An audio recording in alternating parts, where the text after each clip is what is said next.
pouquinho baixinho. Vê se aumentou agora, Cíntia. Um pouquinho de nada. Ixi. E o pior é que eu não sei o que fazer, porque eu já botei o fone de ouvido exatamente para ficar assim mais alto. Deixa eu ver se eu... Com o fone de Agora, ouvido deve ser melhor. ô Então, eu tô com Cíntia, ele. a voz dela aqui tá perfeita Tá aqui. boa, então é pra mim. Jaqueline, por Para favor, mim, vê se você ótimo. tá ouvindo bem, doutora Maíra. Boa noite, alto e claro. Ah, então bom. Então é só pra mim mesmo. Boa noite. Olá, Então, tudo bom, Maíra? tudo Estamos bem, ao Jaqueline? vivo, tá? Ô, Boa noite a todos. Boa noite. Boa noite, alto e claro. Ah, então bom. Então é só pra mim mesmo. Boa noite. Já tá transmitindo, ô, Cíntia? Boa noite a todos.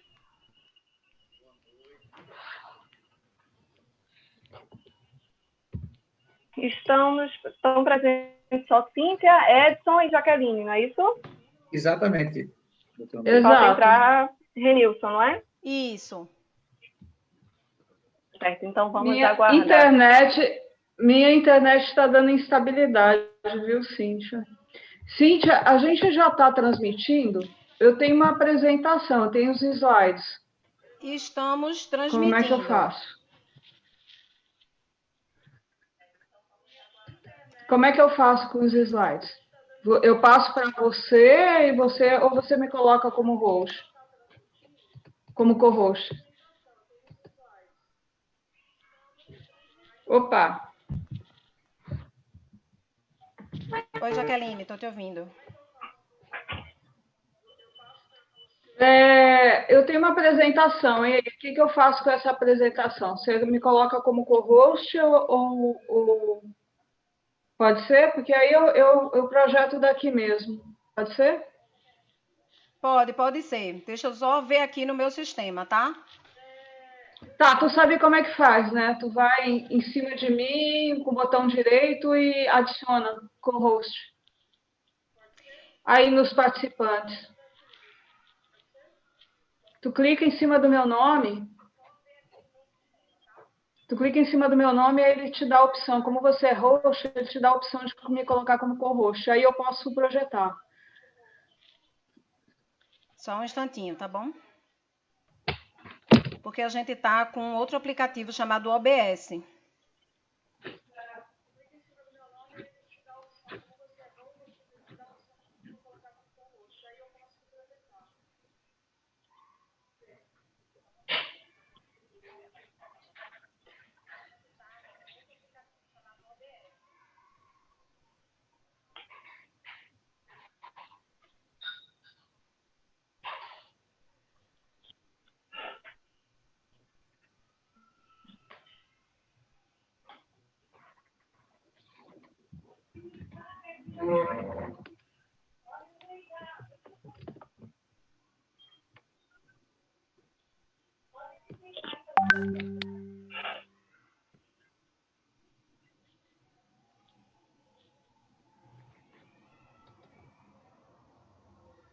E o microfone tá legal, né?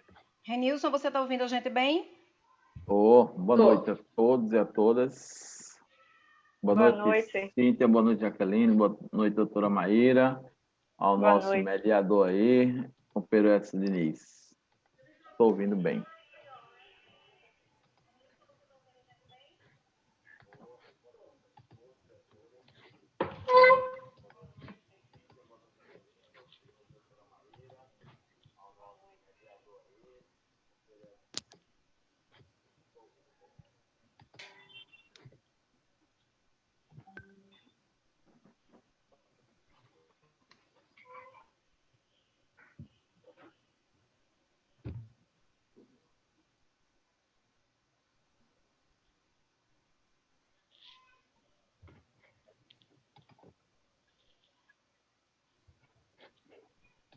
Vê se foi, Jaqueline, por favor. Vamos lá. Aham. Vou só testar rapidinho, tá? Tudo bem. Share.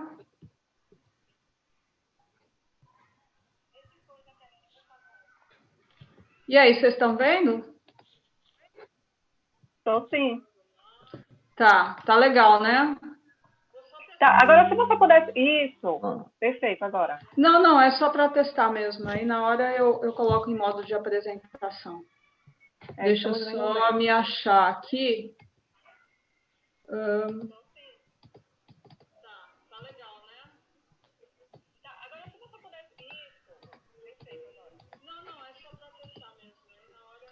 Opa.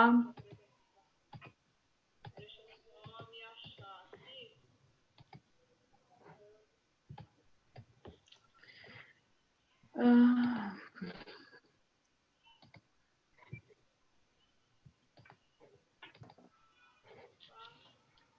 Saiu da tela, gente?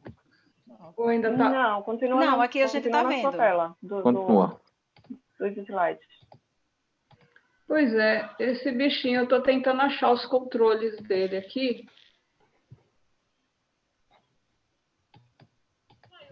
Saiu da tela, gente? Ou ainda tá? Não, continua. Não, aqui a gente tá vendo. Eu tô tentando. Stop share. Achei.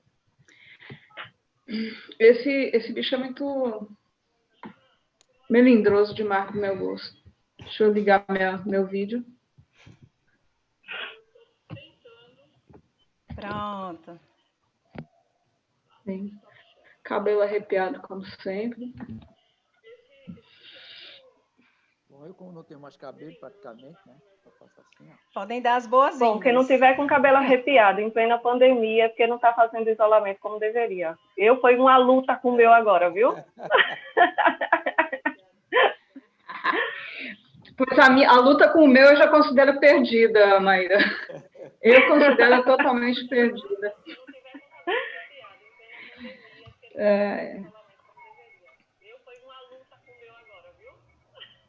Café, alguém está servindo?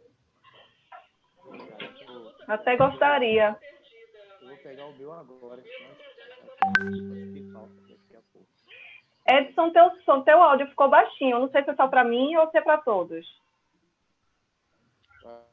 Não, tá baixo mesmo. Né? Melhorou agora? Agora Melhorou melhorou. agora? Melhorou. Até o fone onde eu vi. Cíntia, você consegue visualizar aí o pessoal que está já acessando? Porque eu estou aqui acessando participantes, só aparece 5, mas aí tem bem mais pessoas aí já na sala já, viu? E não consigo visualizar, não. Não, eu consegui aqui, viu? Eu consegui aqui pelo meu celular. Nós estamos Já com tem 14 aqui pessoas. um número aqui, ó. Pelo YouTube, né? Pelo YouTube. É isso aí. Pelo YouTube, nós já temos 30 na pessoas. sala os 5 somos nós. Isso, na sala somos nós, mas já temos 30 pessoas, viu? Vamos voltar, Edson, vamos esperar Edson voltar aí para, né, Cíntia? A gente já começar, né?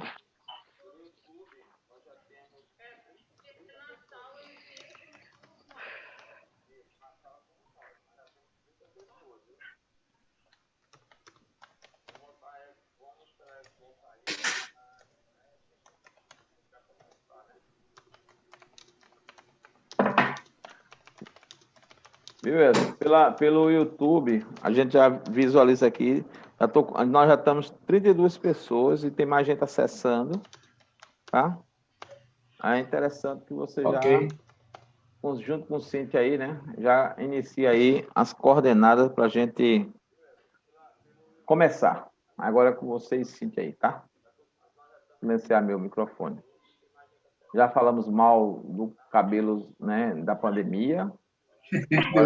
Meu microfone está num volume razoável? Tá tudo bem? Tá tudo bem, Jaqueline. Tá bom.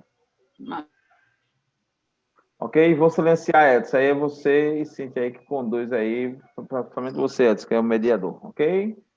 Você passa aí para... Cíntia, já podemos? Podemos, Edson, pode começar. E aí, Cíntia?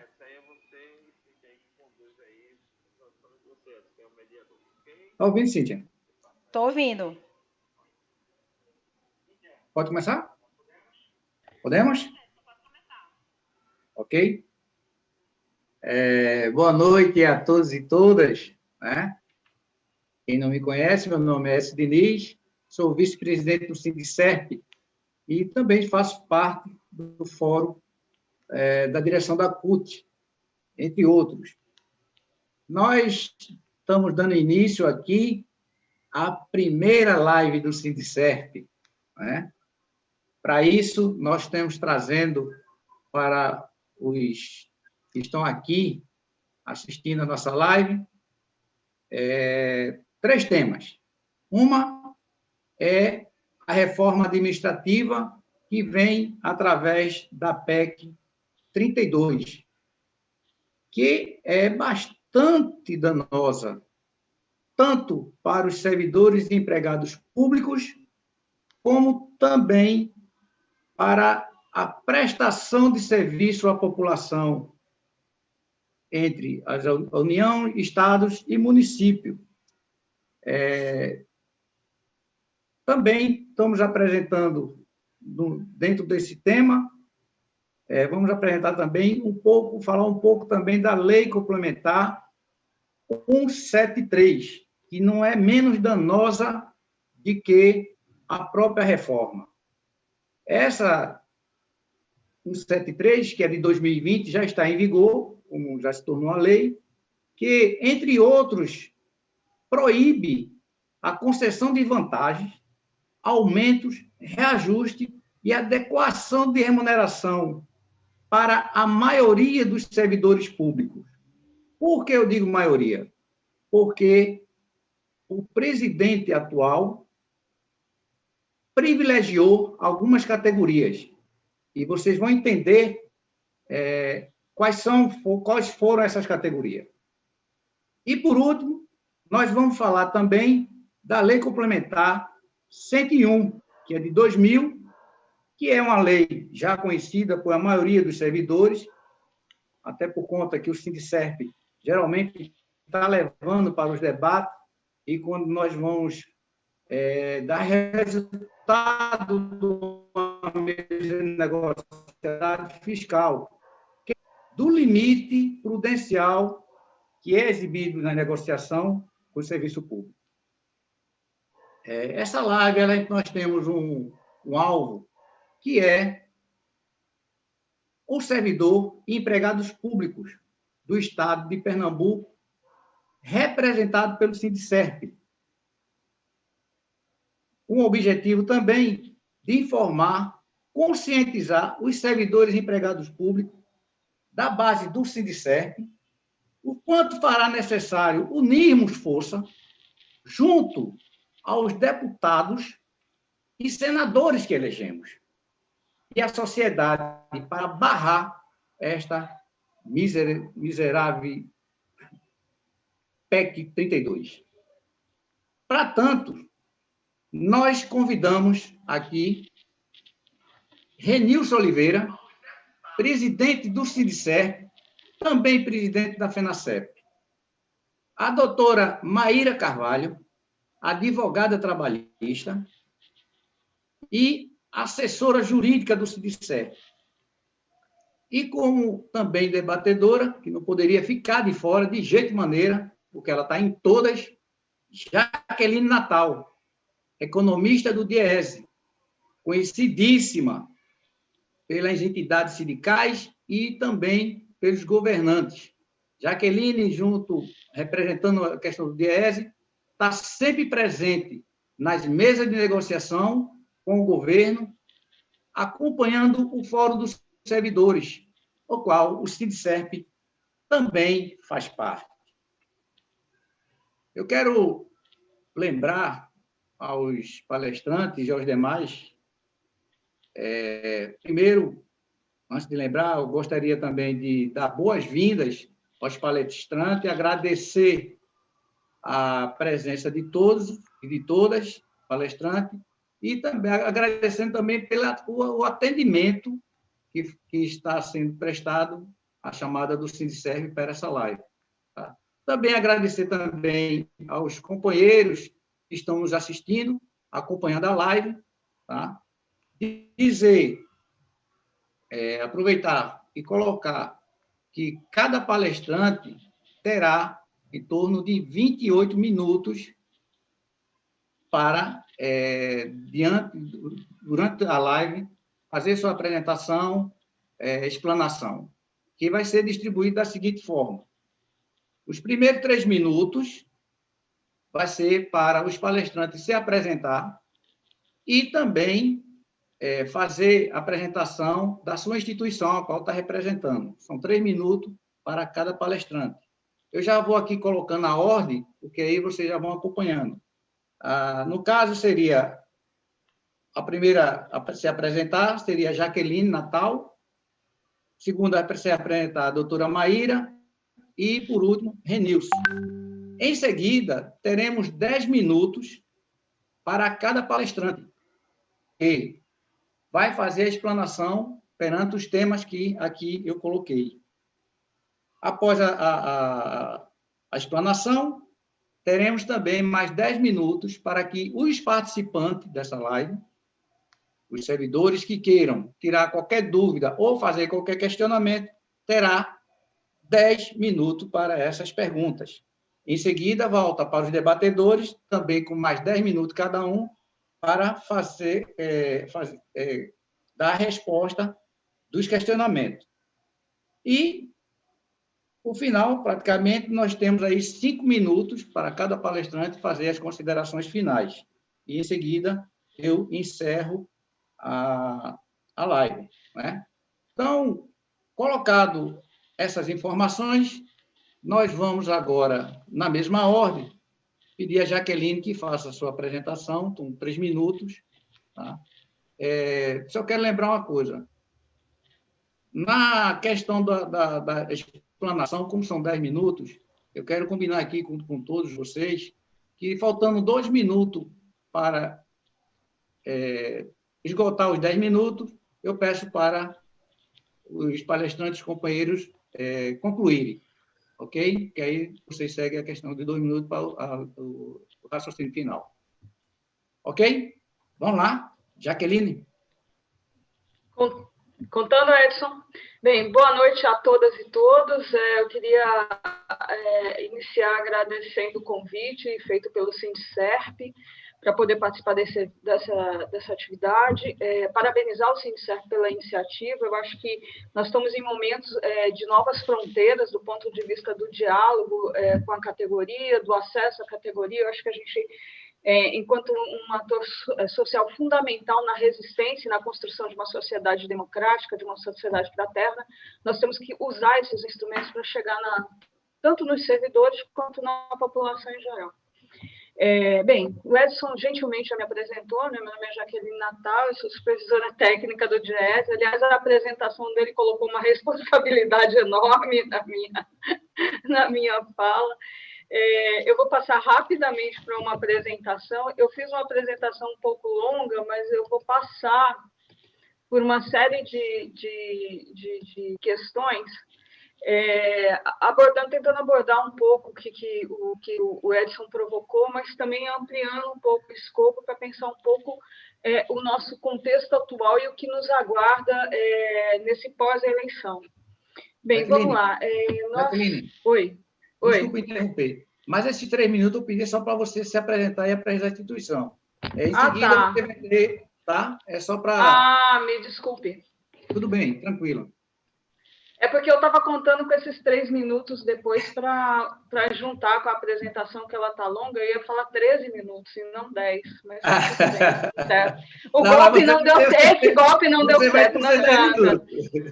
Eu não tenho jeito para golpe, não tem jeito.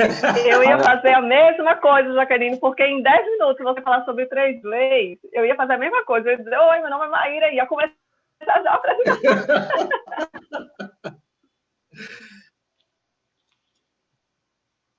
Tranquila, relaxa. Então, agora é a Maíra que fala, né? Ok, gente. Gente, boa noite. Jaqueline, você ainda tinha 1 minuto, viu? quero agradecer a presença de todos aqui, de todos que estão assistindo, né? Meus servidores queridos do Sindicerp.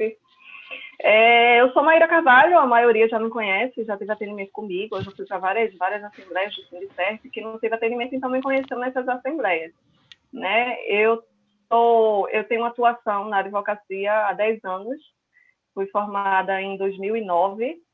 Nos últimos 5 anos, eu integrei o quadro do GFG, que é Galindo, Falcão e Gomes Advogados, que é a atual assessoria do Sindicerp já nos últimos 4 anos. Né? Então, o GFG tem uma gama enorme do campo, né? Do sindicalismo, do direito dos trabalhadores e principalmente do direito dos servidores, que entre os nossos sindicatos nós representamos 8 sindicatos. E entre os nossos sindicatos tem o Sindicerp, que é dos servidores públicos federais, que um dos sócios representa ele já há 20 anos, né? O Sindicerp, né, que é dos servidores civis, nos últimos 4 anos, mas a prática já na defesa dos servidores, do direito dos servidores, já é bem antiga no nosso escritório.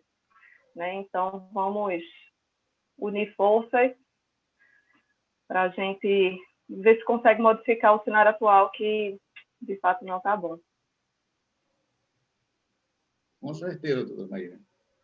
Bom, Renilson, sua apresentação, 3 minutos. Olhe, não vá usar da prerrogativa que Jaqueline deixou 1 minuto, tá certo? E a doutora Maíra deixou 1 minuto e 25. Cuidado, viu? Me conhece.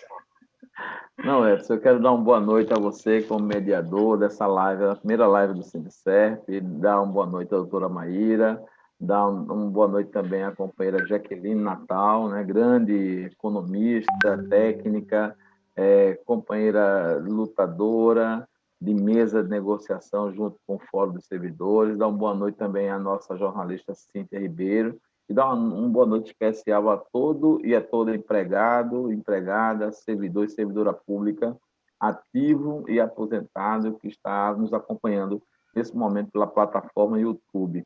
Dizer primeiro à doutora Maíra e à Jaqueline que as reivindicações de vocês, por mim, já está aceita, que é ampliar um pouco esse tempo de vocês, além de 10 minutos. Nem se preocupe, viu? Já está acatado.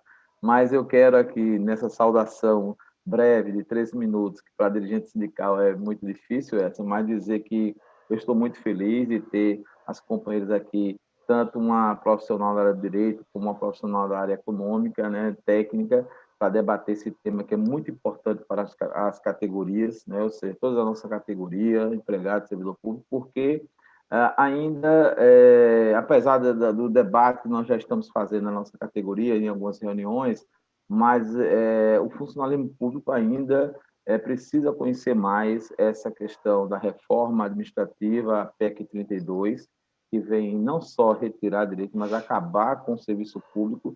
E nós não estamos fazendo essa live apenas para dizer ao servidor que nós vamos perder direito. Nós também estamos fazendo essa live para que os servidores, nós possamos falar para a sociedade pernambucana, brasileira, a sociedade que não é servidora pública, porque a grande prejudicada com isso vai ser a reforma administrativa, ou seja, tirar a estabilidade do servidor não é tirar a estabilidade do funcionalismo, é tirar a proteção que a população hoje tem com a estabilidade do servidor, né? Ou seja, acabar com o serviço público, acabar com a proteção, com a prestação de um melhor serviço público eficaz e eficiente para a população. Ou seja, e essa reforma administrativa tem nome e tem autor, né? É o governo federal, é o presidente Jair Messias Bolsonaro. E é isso que nós vamos falar hoje. Então, vou ficar encarregado de falar da parte política, vou falar tudo que nós temos que falar para a nossa categoria. Nossa categoria precisa saber da verdade da 173, da Lei de Responsabilidade Fiscal,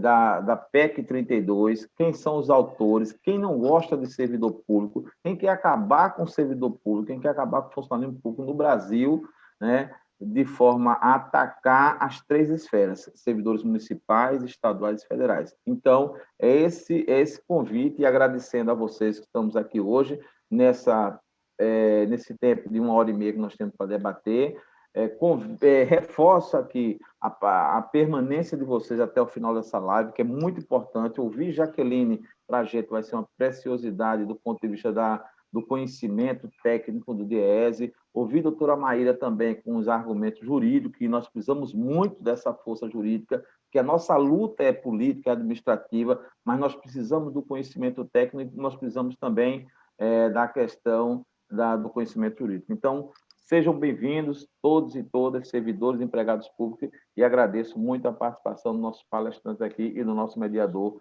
Edson Diniz. Ok. Nós vamos começar a palestra já por ordem, com Jaqueline, e já dizendo a você, confirmando que, ratificando o que Nilson colocou, né, se não se preocupe na questão, se for só além dos 10 minutos, tá?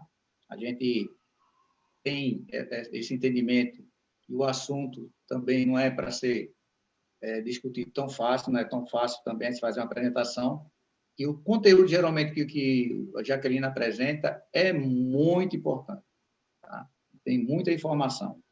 Quer dizer aqui também que essa live, ela vai tratar essa forma administrativa, né, que está vindo aí em diferentes servidores, os impactos econômicos e para o Estado e para os servidores. Tá? Então, como a Edilson bem colocou, esperamos que todos fiquem até o fim, tá? Porque vai ter muita informação. Nós vamos sair daqui ciente de que o governo federal, na sua maldade, traz dentro de uma reforma, não fica só para o poder federativo, da servidores federais, tá? Como já foi colocado aqui, atinge também os servidores públicos. Então, é bom a gente acompanhar. Jaqueline, sem maiores delongas, passo a palavra para você aí fazer sua explanação.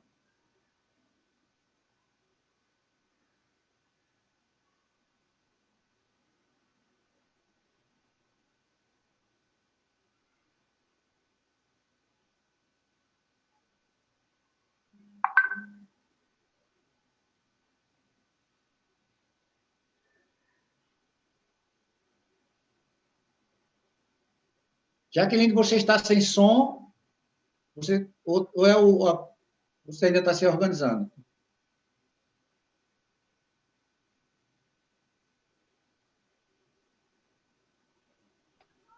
Agora. Eu estava sem som. Pronto, ótimo. Agora pode falar. Bem, gente, agora recomeçando. Boa noite novamente. A minha proposta de apresentação é explorar bastante a questão da reforma administrativa, bastante num tempo muito curto, é contraditório, mas é tentar trazer os principais aspectos, principalmente de contexto, entendendo que a Lei 173, que foi bem citada aqui por Renilson e por Edson, e vai ser comentado por doutora Maíra, ela, na realidade, ela não é um fato isolado advindo da pandemia. O que nós entendemos é que a 173 foi visto pelo governo federal como uma oportunidade de impor um congelamento salarial, impor um violento ajuste fiscal a estados subnacionais. E isso não está isolado no tempo e no espaço, faz parte de um contexto maior.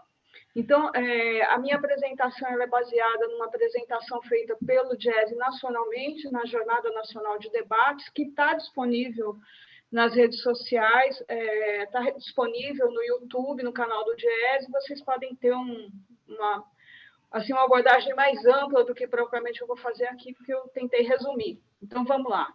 Os aspectos gerais da reforma administrativa da PEC 32. Primeiro, a reforma administrativa ela não é, na realidade, uma coisa isolada, ela já aconteceu em outros momentos da história. Né? E uma reforma administrativa, ela responde em determinado momento a uma alteração da organização e da estrutura e do funcionamento do Estado, conforme a correlação de forças e as demandas sociais de cada momento. Por exemplo, na era Vargas, era um momento de estruturação da administração pública nos modos do que praticamente a gente conhece hoje, a fundação da burocracia do Estado.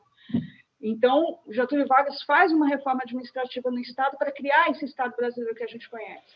Os militares, por sua vez, em 67, fizeram uma outra reforma administrativa que visava descentralizar. E aí criaram a administração indireta, também focando em um projeto político para o país. A Constituição de 88 também funda uma outra forma de organização e estrutura do Estado, que é o que a gente conhece hoje. E que Estado é esse? É um Estado que vem tentar configurar um Estado de bem-estar social, um Estado que forneça serviços, proteja a sociedade de forma universal. Lembrando que em 88 nós estávamos saindo de um período de ditadura militar e de exclusão social. Então, os atores sociais se organizaram para pressionar aqueles constituintes para construir um país que olhasse para o futuro e para a proteção de sua população. Saiu daí a Constituição de 88. E desculpa, doutora Maida, se eu estiver falando alguma besteira do ponto de vista jurídico, mas essa é um pouco a minha visão romântica da Constituição de 88. Muita coisa ficou para ser regulamentado, mas era um desenho de uma sociedade melhor, mais equitativa, menos injusta. Bem, os tempos mudaram e a gente vai para a era neoliberal do país, né, após a eleição do Collor de Mello e depois a eleição do Fernando Henrique Cardoso. E em 1998 a gente tem uma reforma do Estado brasileiro, a reforma Bresser-Pereira, que, diferente da Constituição de 88, tenta reduzir o tamanho do Estado, tenta privatizar um conjunto enorme de serviços sociais que estavam ainda sendo, inclusive, constituídos para atender o que a Constituição demandava. Bem, e agora? De qual Estado nós estamos falando? De que momento histórico nós estamos falando? Quais são as atribuições que os gestores públicos hoje que estão à frente do poder, principalmente do Poder Federal, que é quem propõe a PEC 32, o que ele pensa desse Estado e dessa sociedade? Bem, antes da gente entrar nessa narrativa propriamente dita, eu queria lembrar de Cazuza, o poeta Cazuza. O Cazuza tem uma música que é muito legal. Ele diz, numa parte de uma música, ele diz: eu vejo o futuro repetir o passado. Eu vejo um museu de grandes novidades. O tempo não para, não, o tempo não para. E tem uma outra música dele, que é Brasil, quem é que vai pagar essa conta, né? Bem, por que eu estou dizendo isso? Porque uma reforma administrativa, nos moldes do que está sendo proposto hoje, na realidade, ela foi pensada já lá em 89 com o Collor. Bem, o Collor veio com a história dos marajás para dizer que o Estado era ruim, ineficiente, que os servidores públicos não trabalhavam, ganhavam demais. Isso é uma imagem que a gente arrasta até hoje. Não importa se o trabalhador da saúde está no hospital arriscando sua vida para se contaminar com a Covid, lá ao fim e ao cabo, ele acaba sendo visto pela sociedade como servidor público, ele é um marajá, uma pessoa privilegiada. Essa imagem ela foi desenhada muito fortemente a partir de Collor de Mello. Também ele tem lembrar um outro movimento, que é um movimento mais econômico, que o Collor de Mello também se elege dizendo que os carros brasileiros eram uma carroça. Qual era o propósito desse discurso lá? Era engendrar uma política de Estado mínimo, Estado menor possível, sem intervir na economia. E quando eu falo intervir na economia, também estou falando dos serviços sociais, da economia privada de saúde, a educação privada, a assistência privada, porque a gente tem que lembrar que nós temos previdência privada, e a abertura do mercado interno para a globalização. Vale lembrar que o Collor de Mello, com a sua política, ele quebrou o Parque Industrial Nacional sem dó nem piedade. Bem, continuando o Collor de Mello, veio Fernando Henrique. Fernando Henrique, com uma narrativa mais burilada, também colocava o Estado como responsável pela inflação, que na época era o maior problema econômico do país, mas que também era um ente burocratizado, gigante, ineficiente, corrupto, e que o servidor é privilegiado de caro. Nós estamos falando de 1989, nós estamos falando de 1994 e nós estamos falando de 2020. A narrativa é a mesma. A narrativa é a mesma. Bem, o que o Fernando Henrique trilha nesse momento? Para resolver os problemas do Brasil, o caminho seria o ajuste fiscal. Qual é o ajuste fiscal? Cortar gastos do Estado. E, para isso, era necessário diminuir servidores públicos, controlar seus salários, e foi um período difícil para o conjunto de servidores públicos, e privatização das empresas públicas, ou seja, alienação do patrimônio público, porque é o Estado liberal, o Estado Estado mínimo, aquele que intervém menos na economia. Bem, Do ponto de vista mais geral, a gente tem que lembrar também que o Fernando Henrique ele toma uma série de medidas de flexibilização das relações de trabalho no setor privado, com o discurso de modernizar, de combater o desemprego. Olha aí para quem acreditou na desculpa do Temer de que fazer a reforma trabalhista ia acabar com o desemprego. Bem, esse discurso é tão antigo, ou seja, é o futuro repetindo o passado. Esse discurso já é um discurso lá do Fernando Henrique Cardoso. Vamos flexibilizar as relações de trabalho para melhorar a qualidade do mercado de trabalho e para gerar emprego e para se adequar às transformações tecnológicas. Bem, nós estamos nesse contexto novamente, né? Nós estamos num momento onde os direitos sociais consagrados pela Constituição eles estão sendo destruídos e desmontados. O que a Constituição previa? Educação, saúde, segurança, assistência, alimentação, previdência social, moradia, proteção à maternidade, à infância e transporte como direito social, e não como um benefício, não como uma dádiva do Estado ou da sociedade, mas como um direito. Cada pessoa nesse país tem um direito a saúde pública gratuita, educação pública gratuita, de qualidade. E, para isso, para você botar em andamento, botar em curso esse conjunto de direitos sociais, uma série de políticas e medidas foram tomadas. A criação do SUS, por exemplo, né, para atender esse direito à saúde universal, educação pública, segurança pública, a assistência social, Sistema Único de Assistência Social, o INSS, seguro-desemprego, FGTS, licença maternidade, auxílio creche, vale transporte, ou seja, um conjunto de políticas e medidas para dar corpo a essas garantias que eram consagradas na Constituição, que eram direitos sociais. Eu acho que isso é importante porque, hoje em dia, se tratam esses direitos como se eles fossem privilégios ou como se eles fossem excessivos, né? Vale lembrar que, já em 2016, por ocasião do golpe que gerou o impeachment, então, partido do vice-ponto de vista de revisão de cargos, tentar discutir benefícios por aí, bem, a 173 diz, não é mais possível até janeiro de 2022, tá? Então, isso é hoje um grande entrave na nossa mesa de negociação. Mas aí, para finalizar, a reforma administrativa, e assim, não de fato eu percebi que não vai dar tempo, mas a reforma administrativa ela prevê flexibilizar uma série de direitos dos servidores públicos. Ela prevê criação de novos contratos, o fim da estabilidade, o fim do regime jurídico único, a centralização das regras de contratação do Estado brasileiro. Bem, mas que Estado brasileiro e que serviço público é esse? Eu queria mostrar essa imagem, eu não sei se todos e todas que estão vendo conhecem o desenho, a cara do serviço público no Brasil. Nós temos 10 milhões e meio de servidores públicos na ativa no Brasil. 10 milhões e meio. Dos quais 5 milhões e meio estão nos municípios, nos serviços de educação, assistência social e assistência médica, fundamentalmente. Ou seja, 53% dos servidores que são atingidos pela reforma administrativa, que tem a sua estabilidade atingida, tá? Porque, não se enganem, os servidores atuais se fragilizam do ponto de vista da estabilidade, porque a emenda cria mecanismos, sim, facilita mecanismos de emissão. Nós temos 53% nos municípios, que atendem diretamente a população.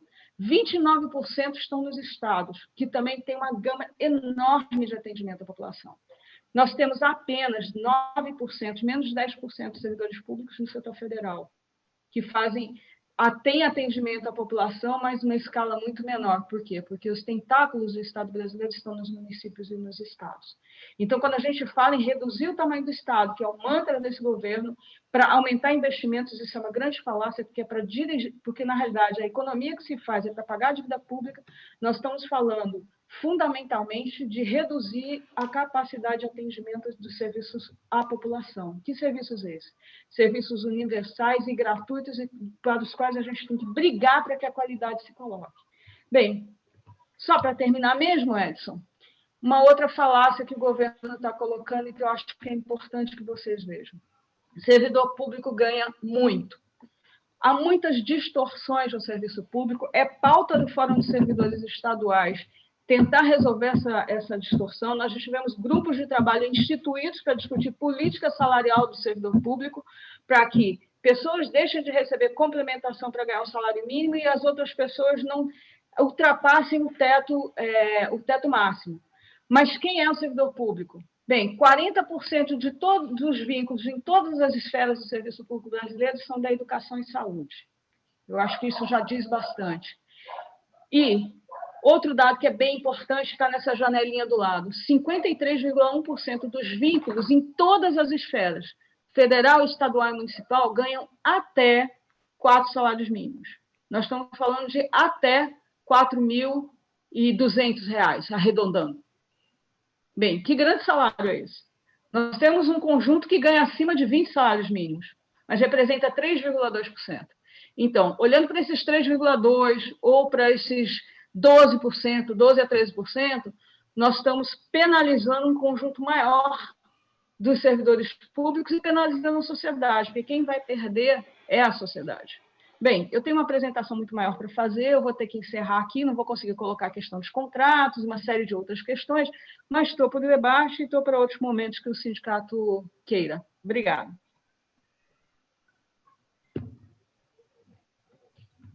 Obrigado, Jaqueline. Como eu tinha falado antes, né, são as apresentações riquíssimas, né, que Jaqueline tem apresentado aos servidores públicos.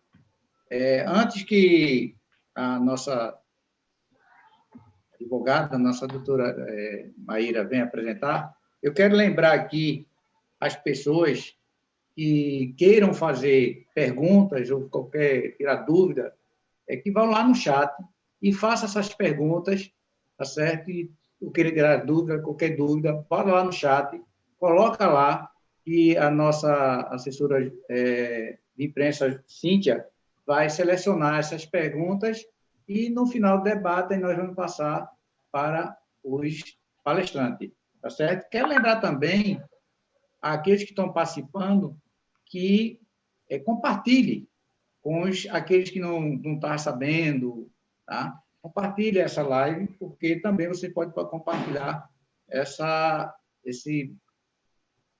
conversa com os demais servidores. Vamos agora passar para a doutora Maíra. 10 minutos. Fica à vontade. Boa noite a todos. Jaqueline, eu poderia te ouvir por 2 horas seguidas. Quanta informação tão importante que você traz para a gente.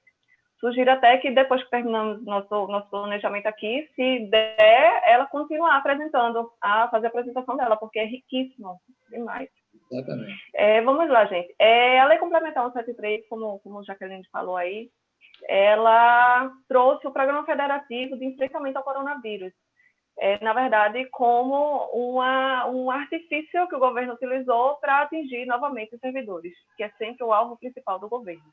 Né? Com essa Lei Complementar 173, ela foi editada com um permissivo contido no artigo 65 da Lei de Responsabilidade Fiscal, que lá ela permite que, em casos de calamidade pública, dispensa a União e os entes federativos e os municípios de pagamento de dívidas, de cumprimento de prazos, de cumprimento de limites,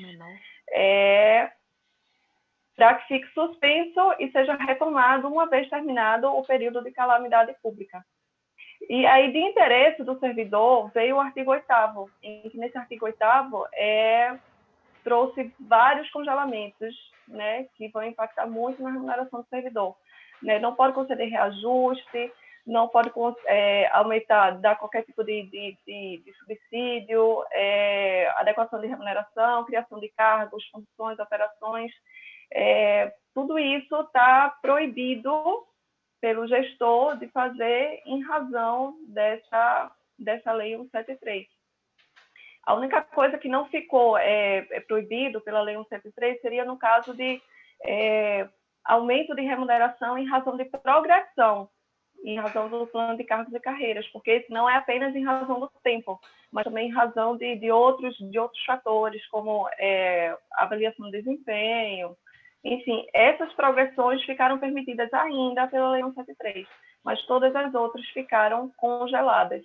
E o mais absurdo é que o artigo 1º dessa Lei 173 fala que é para o exercício de 2020, mas esse artigo 8º, ele vai ser estendido até dezembro de 2021, né? Uma coisa que pode ser combatida com essa lei, combatida nessa Lei 173, seria por meio de ações diretas de inconstitucionalidade, Acontece que já tem 4 ações diretas de inconstitucionalidade já propostas, né? Já tem 4 lá no STF. São as ações 6447, 6525, 6526, 6542, caso alguém queira anotar e tem interesse de ir lá consultar. A primeira de todas foi proposta pelo PT, né? Pelo Partido dos Trabalhadores. E nela, eles questionam exatamente o artigo 7º e 8º, que fala dessa questão desse congelamento das revisões, porque eles atingem dispositivos constitucionais, né? Como, por exemplo, atinge a irredutibilidade remuneratória do funcionalismo público, impede a contagem de tempo de efetivo exercício. Isso também é importante dizer. Esse período em que vai ser contabilizado até dezembro de 2021 não vai ser contabilizado como de efetivo exercício. Ou seja, está violando também o direito adquirido do servidor.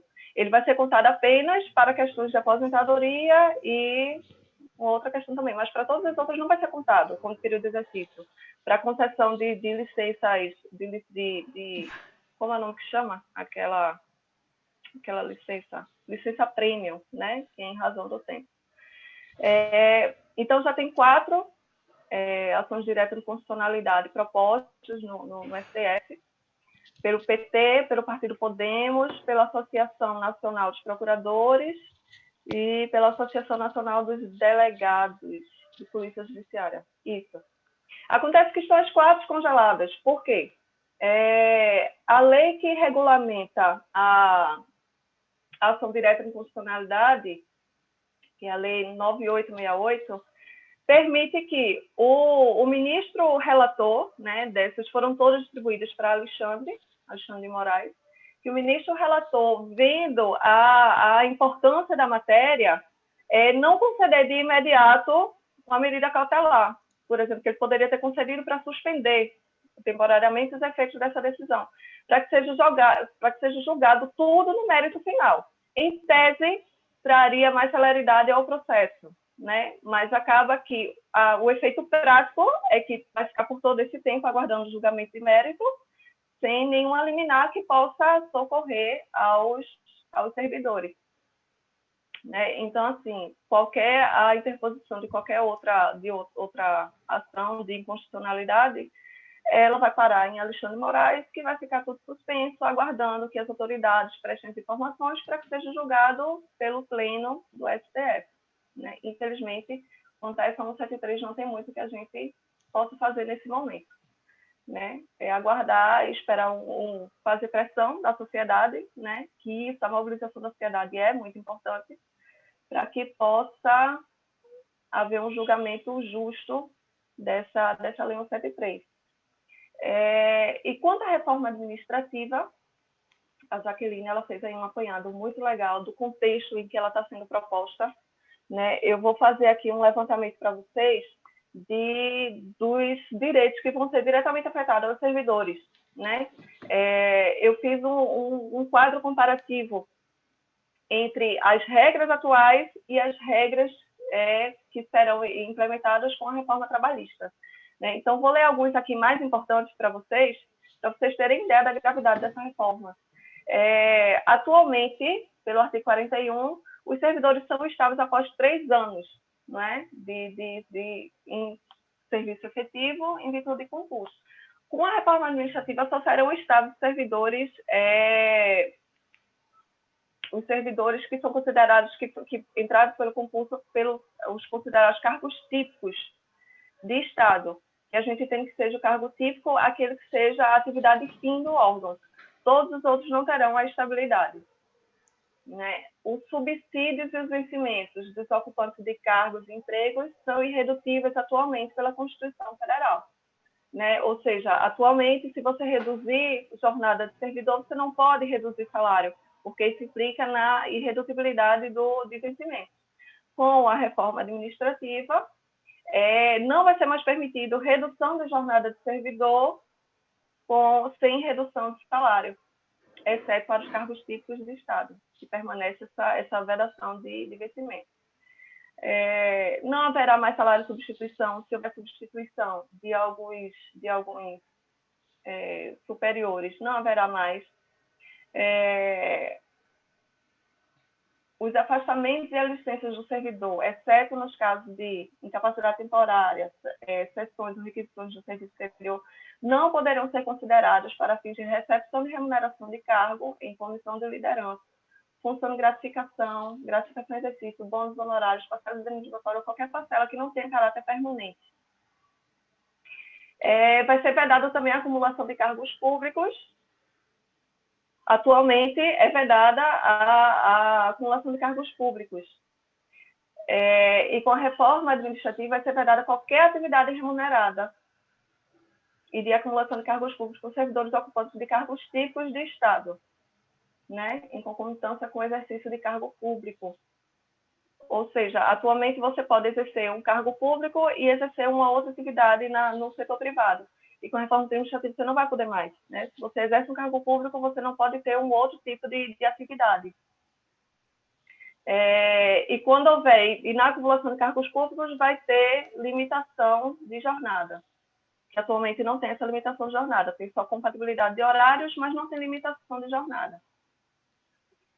Atualmente, todos os servidores têm estabilidade e só podem perder o cargo por sentença judicial transitada em julgado.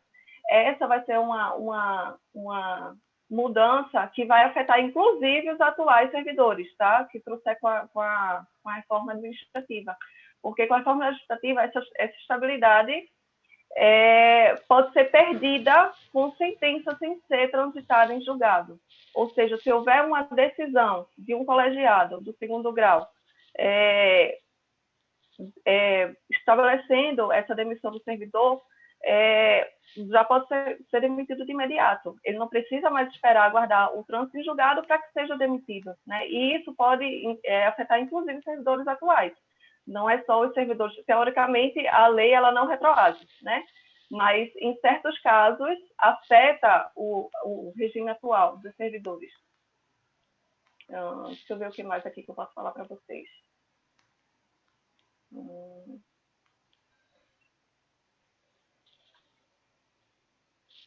Os empregados dos consórcios, atualmente, os empregados dos consórcios públicos, das empresas públicas, da Sociedade de Economia Mista e das suas subsidiárias serão aposentados compulsoriamente, com proventos proporcionais ao tempo de contribuição aos 70 anos de idade ou aos 75 anos de idade, né? Na forma de lei complementar. Essa é uma garantia constitucional atual. Só que com a reforma... Oi? Conclua. Ok. Só com a reforma administrativa, os empregados, os empregados das empresas públicas terão um vínculo empregatício automaticamente extinto e serão aposentados compulsoriamente a atingir a idade de 75 anos, observadas as regras gerais da Previdência Social. Essa emenda constitucional ela ainda não foi aprovada nessa PEC, ela é um projeto de emenda constitucional, ela ainda não foi aprovada, ainda está para votação. Pode-se fazer uma mobilização da sociedade, né, para que ela não seja aprovada, e é isso. Finalizei.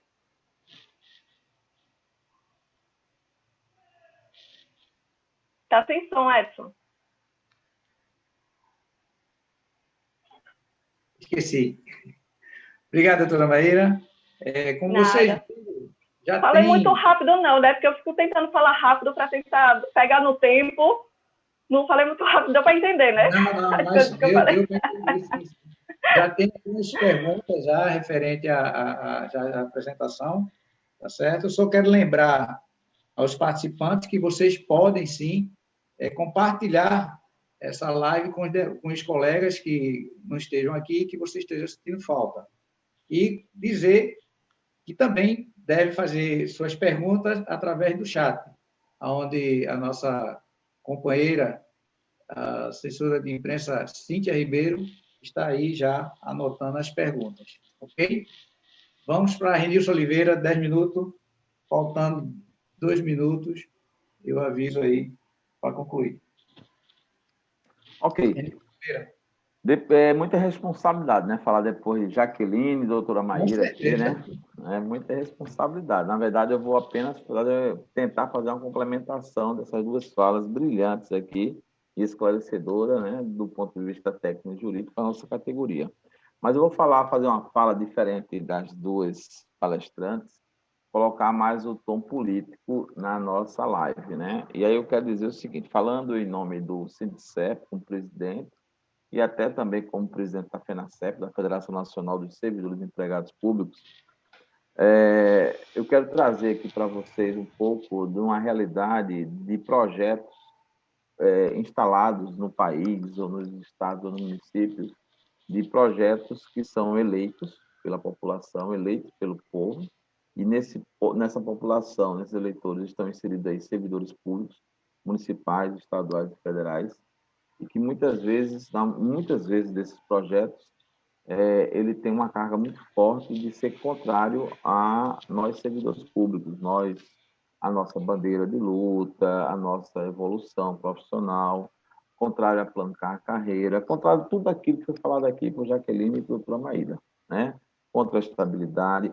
E aí eu quero colocar um ponto bem fundamental aqui dessa questão de reformas, seja juridicamente falando, tecnicamente. Por que que o governo federal quer essa reforma administrativa, a PEC 32, que é um projeto de emenda constitucional? Eu disse no início da minha fala, por que que ela tem nome, né, e autor, né? É um projeto de lei de emenda constitucional federal, ela é do Poder Executivo Federal, portanto, o autor dessa PEC se chama Jair Messias Bolsonaro, presidente da República, que tem um apoio também do presidente da Câmara Federal, Rodrigo Maia, e também tem um apoio do presidente do Senado, né, o Alcolumbre, né? Então, esses três presidentes dos poderes aí constituídos, né, são a favor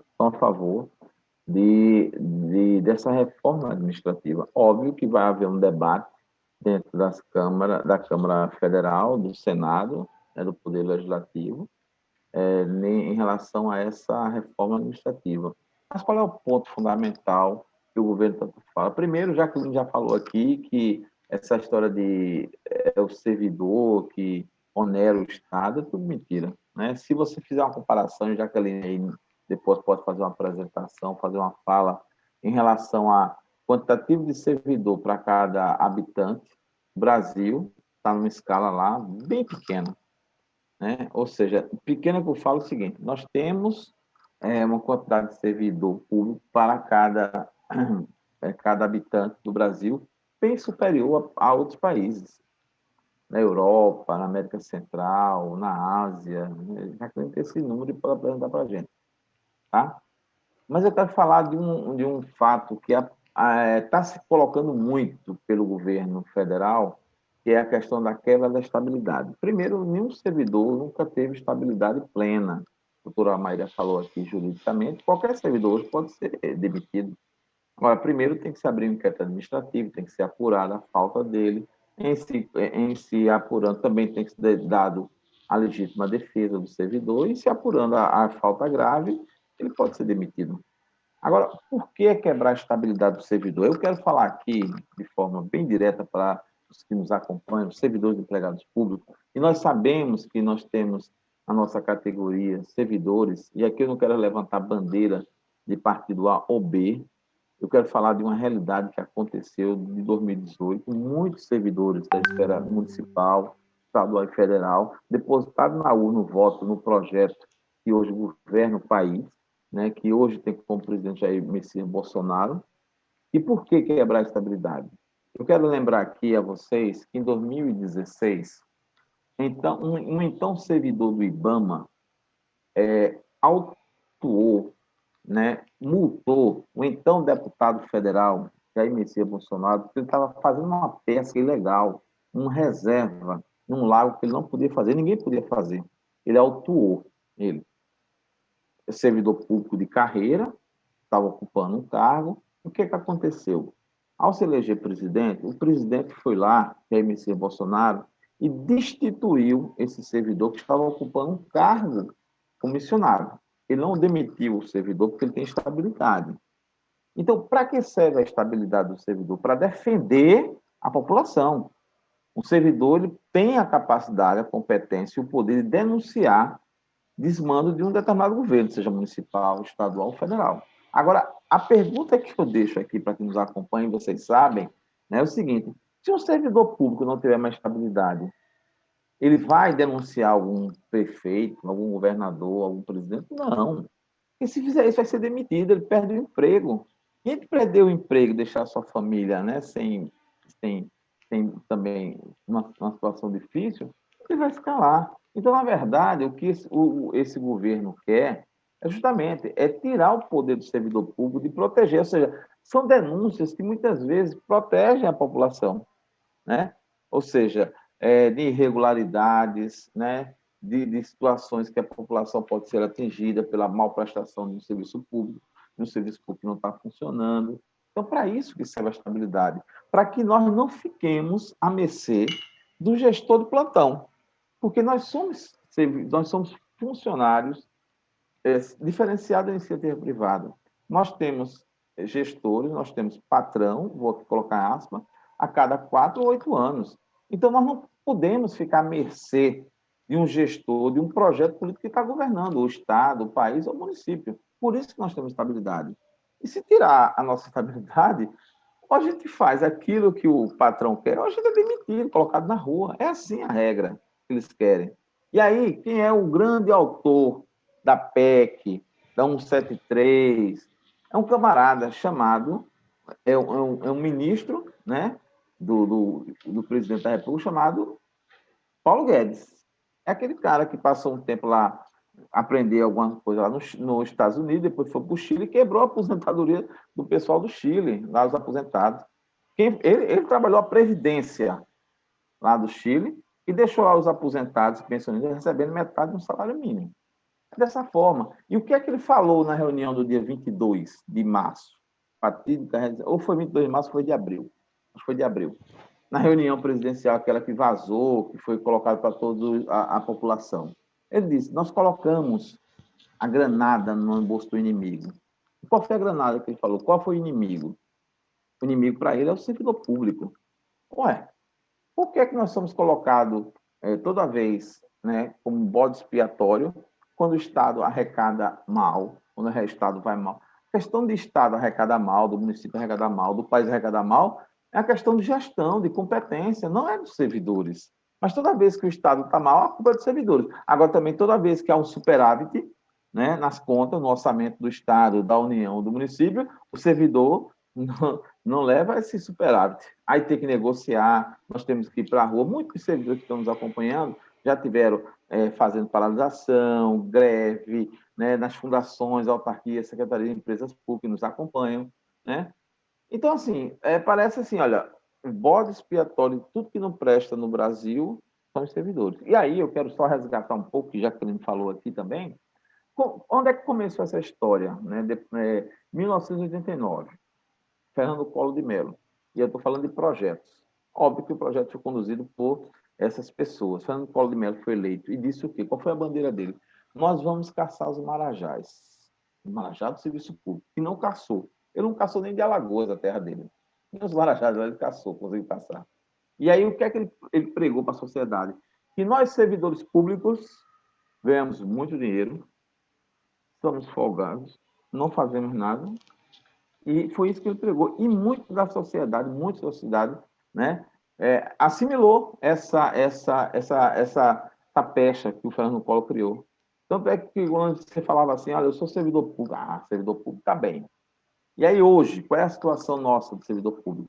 Nós conseguimos, o Sindicep, nós conseguimos negociar depois de muita luta. Passamos 20 anos brigando pelo plano de carreira. Em 2008 tivemos o plano de carreira instituído, né? Aí veio tabela salarial, 2010, aí veio progressões. Mas hoje, o que é que nós estamos vivenciando? Nós estamos a 5 databases, né? Em 1º de junho, em aberto, não temos reajuste salarial, de forma nenhuma. Não é nem reajuste, já que eu não posso falar melhor do que eu. Eu estou falando de recomposição da inflação, de 5 anos. Ingressamos com o nosso jurídico, a doutora Maíra pode falar, com ações né, na Justiça, cobrando isso do Estado, está aí ainda aguardando o julgamento, mas o Supremo praticamente já anulou a nossa database, dizendo que se o governador, qualquer governador encaminhar para o Poder Legislativo uma justificativa que não pode dar reajuste, e a Assembleia aprovar, não precisa dar reajuste. E aí veio. Aí nós estamos, para finalizar, para que vocês entendam, no processo de negociação que o Sindicef construiu, da mesa de negociação, que nós temos uma lei hoje estabelecida, do plano carreira, mas nós temos tabelas que são sofríveis, tabelas de salário que começam em R$ 745. E é esse salário inicial de tabela que o presidente da República, que o Paulo Guedes, coloca como altos salários. Essa é a situação que está colocada. Então, gente, eu queria falar para vocês o seguinte, que a reforma administrativa vem piorar mais ainda a nossa situação. E aí, se a gente estava tentando negociar, construir alternativas para os servidores ativos e aposentados, tendo aquela espada na nossa cabeça da lei de responsabilidade fiscal, que estabelece aquele limite, a gente estava tentando construir isso, e que a situação estava difícil, não estava fácil. Jaqueline acompanha a mesa, subsidia a mesa com informações financeiras, econômicas. A doutora Maíra, a gente puxa ela para ver o que a gente pode fazer juridicamente. Mas aí estava difícil. E o que é que aconteceu nessa dificuldade? A lei de responsabilidade fiscal, a LRF, é uma lei federal, tem que complementar. O que é que aconteceu? Aí veio a 173, que piorou, que determinou, até dezembro de 2021, não tem reajuste para nada, não tem bônus, não tem abono, não tem nada. Nada, não tem discussão de valamentação. E aí, eu digo sempre, gente, em todas as reuniões que nós fazemos, que eu não sou um estudioso religioso, mas a gente tem que dar César o que é de César. A Bíblia já diz isso. Essa lei complementar 173 é uma lei complementar federal. Ela tem autor e tem nome. Quem está permitindo de forma chantagiosa com os governadores e prefeitos do Brasil, os servidores municipais, estaduais, federais sem reajuste, se chama Jair Messias Bolsonaro, presidente da República. Isso a gente tem que dar a ele, essa moeda. É ele que está deixando a gente sem reajuste. Ah, estava ruim? Estava. O governo está ruim? Está péssimo. Está nos devendo? Está, verdade. Paulo Câmara nos deve 5 anos. E temos ações na justiça contra o governo do Estado, que nós acionamos o nosso jurídico. Mas agora está pior. Agora está pior. Mas aí também nós não vamos ficar parados, gente. Como a doutora Maria falou, além de uma análise sobre a ação de inconstitucionalidade, nós também estamos estudando no Estado, na Justiça Estadual, qual é o formato de alguma ação, que foi esse encaminhamento também que a Federação deu para os sindicatos, para encerrar, viu, Edson? Os sindicatos analisem em cada Estado, com sua assessoria jurídica, o que é que pode ser analisado em relação a 173 e a Lei de Responsabilidade Fiscal, que são duas leis complementares, né? E uma alterou a outra, mas se há conflito, porque o artigo 7º e 8º da 173 é meio conflituoso, então nós estamos fazendo uma análise sobre isso e nós não vamos ficar parados, né? Agora, quero dizer a vocês, como eu disse, se a situação estava difícil, mas a gente estava tentando avançar, agora ficou pior. Vamos avançar nas progressões, tá certo? Nos planos de carreira, mas nós sabemos, para encerrar, que a nossa tabela salarial do plano de carreira, o inicial é muito sofrível. Mas nós vamos continuar na luta, nós vamos insistir, tanto na mesa de negociação, como juridicamente, e buscar alternativas. Nós não vamos nos render, nós vamos continuar na luta para mudar, alterar esse cenário que está aí. Nós não vamos aceitar a ingerência de governo federal nenhum sobre uma realidade que é de cada estado e cada município.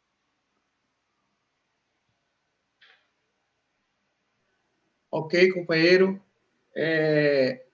Quem apostou que, após essa reforma toda, os sindicalistas iam morrer, se deu mal. Porque o que acontece, quanto mais mexe na cara do moribundo, mais agitada ela fica, né? Então, quero aqui dizer aos companheiros que nós estamos, sim, atentos a todas essas reformas e essa maldade colocada pelo governo federal, que aí está. E quer dizer mais, e ele não fez campanha mentirosa. Muita gente apostou nisso. Infelizmente, posso dizer que boa parte dos servidores apostaram nisso. E agora está aí a situação que ele se encontra, né? Vergonhosa até.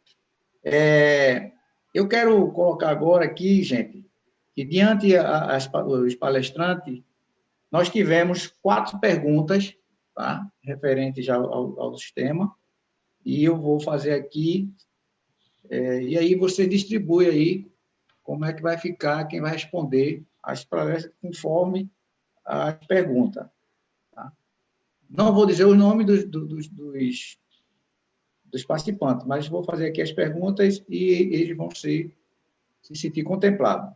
A primeira pergunta vem: como ficam as negociações coletivas não fechadas antes da Lei Complementar 173?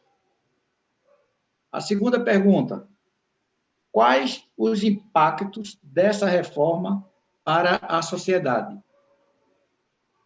Terceira pergunta: como vocês analisam a passividade dos servidores diante um ataque tão violento e retirada de direitos?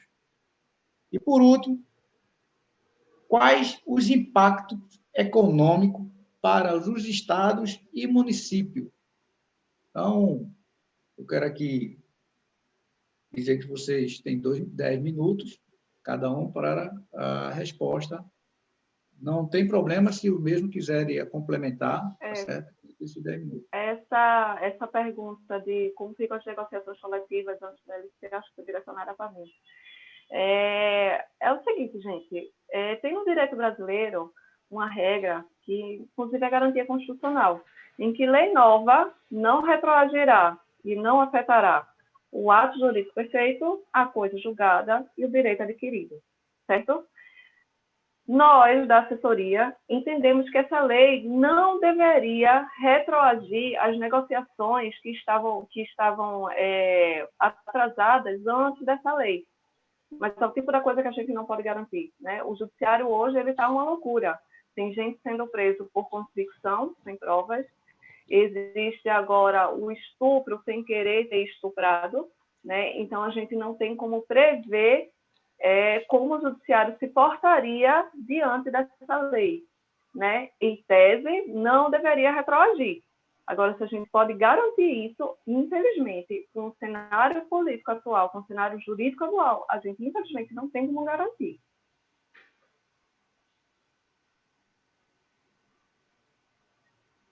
Ok. Eu acho que eu estou vendo aqui o chat. Eu acho que a outra pergunta foi perguntando quais os impactos dessa lei da 173 na sociedade, não é isso? Isso, exato. Gente, pessoal, essa lei 173, ela não atinge simplesmente os servidores, né?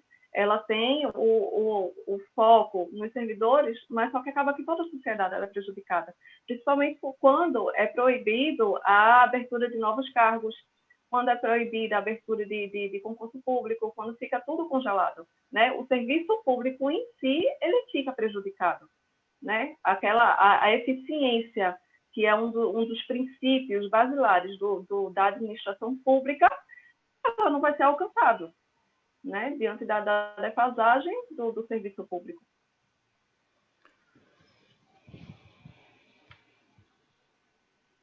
Qual foi a outra, Edson?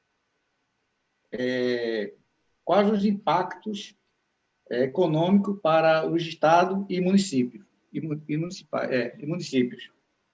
Acho que impactos econômicos ficaria com Jaqueline. Ela tem mais para falar sobre isso. Bom, aí essa questão também tem a questão de analisar a passividade dos servidores diante um ataque tão violento e retirada de direitos. Isso, Edson. Eu queria falar, viu, Jaqueline, antes de você, para você... Deixa eu fazer logo a última pergunta aqui, que apareceu agora. Certo. Qual o primeiro passo para combater esta PEC? Informar a sociedade ou pressionar os deputados? Deixa eu só falar aqui politicamente, para a Jaqueline até fazer um arremate aí do ponto de vista do entendimento também de política e técnica que ela tem, a pandemia, gente, nos trouxe... O principal malefício da pandemia é o número de óbitos que nós temos no país, né? Onde o principal condutor do país, o presidente da República, que deveria ter encarado isso como algo sério, uma pandemia, e ficou, vocês assistiram, vocês acompanham, dizendo que era uma gripezinha, que isso matava, enfim, uma série de coisas que eu não vou aqui falar muito, porque vocês já ouviram muitas, né, muitas das baboseiras, digamos assim, do que o presidente da República falou em relação à Covid-19. Né? Nós temos mais de 5 milhões de contaminados, mais de um número infinito, mais de 150 mil mortos, né, óbitos, pessoas, né, de todas as idades, né? E essa pandemia também trouxe a questão do afastamento, né, do distanciamento social. Isso causou um grande impacto, evidentemente, na mobilização das categorias, as 3 esferas. Isso foi algo muito forte, né? Ou seja, nós deixamos de estar nas ruas, nós estamos de estar pressionando o poder executivo, legislativo, né? O próprio judiciário, isso causou. Mas é um grande desafio, né? Ou seja, essa primeira live que nós estamos realizando e outras reuniões que o Sindicerp vem realizando também virtualmente, é um ponto importante que a pandemia nos trouxe, né? Nem tudo foi ruim na pandemia. Ou seja, nós aproximamos as pessoas geograficamente. Nós estamos hoje acompanhando, desculpa, essa live, companheiros e companheiras do Sertão, de Petrolina, de Sertânia, de Arco Verde, Garanhuns, ou seja, de todas as regiões de Pernambuco estão nos acompanhando, né? Ou seja, nós conseguimos nos aproximar geograficamente, né? Mas, porém, aquela grande arma que nós temos, que é de mobilizar, de pressionar presencialmente, ela ficou um pouco afastada, ficou um pouco enfraquecida. É um desafio para a gente, para o movimento sindical, para o sindicato, fazer essa mobilização virtual junto ao Congresso, até porque o Congresso também tem votado muita coisa virtualmente, as sessões, está retomando aos poucos agora, mas tem muitas comissões, por exemplo, que para serem montadas, por exemplo, uma comissão que precisava ser montada para analisar essa PEC 32, ela tem que ser uma comissão presencial e não está autorizado essa retomada ainda do Poder Legislativo Federal, então é um grande desafio. Mas esse desafio, eu quero falar aqui para você, servidor e empregado público, é o seguinte: se já existe um levantamento no Brasil que é o seguinte, que toda família tem um servidor público federal. Eu vou dizer 100% não, mas 99%, seja ele municipal, estadual ou federal, certo? Então, nós precisamos sair da nossa bolha, gente. Nós precisamos conversar com a sociedade, nós precisamos conversar com a população, né? A população pernambucana, a população brasileira. Por que essa sanha, né, de acabar com o serviço público, essa sanha de acabar com o que o servidor público tem, né, de transformar, de privatizar, de acabar com a prestação do serviço público, né? Tudo isso. Por que isso? Né? Ou seja, isso atende a que interesse? Né? Por que privatizar uma empresa pública? Né? Por que privatizar? Não é uma questão de gestão? Não tem que privatizar. Então, ou seja, na verdade, quando se privatiza, quando fecha um órgão público, quem vai sofrer é a população. Quem é que precisa do SUS? Quem precisa do SUS? É a população mais carente. Quando você sofre, mesmo que você tenha um plano de saúde de alto valor, alto custo, mas quando você sofre um acidente na rua, quem vai te atender é o serviço público, quem vai te socorrer é o SAMU, quem vai te socorrer é o hospital, até depois você ser transferido. Quando você precisa da segurança pública, quem é que vai te socorrer? É a segurança pública, já está dizendo. Não é o teu segurança privado, não é o teu vigilante privado, não é isso. Então, assim, gente, então, nós temos que começar a conversar com a nossa família. Nós temos que fazer, nesse momento, que a gente não está podendo fazer uma mobilização presencial contra essa PEC, né? Nós precisamos começar a discutir, debater isso com a sociedade. E debater com a sociedade é começar a debater com a nossa família. É falar para o nosso pai, para nossa mãe, para nossa esposa, para nosso esposo, para nosso filho, para nossa filha, nossos irmãos, nosso vizinho. Ó, vem cá, vamos conversar aqui 5 minutos. Você sabe o que é que o governo está querendo fazer? Isso, isso e isso. Ah, mas eu não tenho nada a ver com isso. Tem. Você não precisa. Você não tem um cartão do SUS.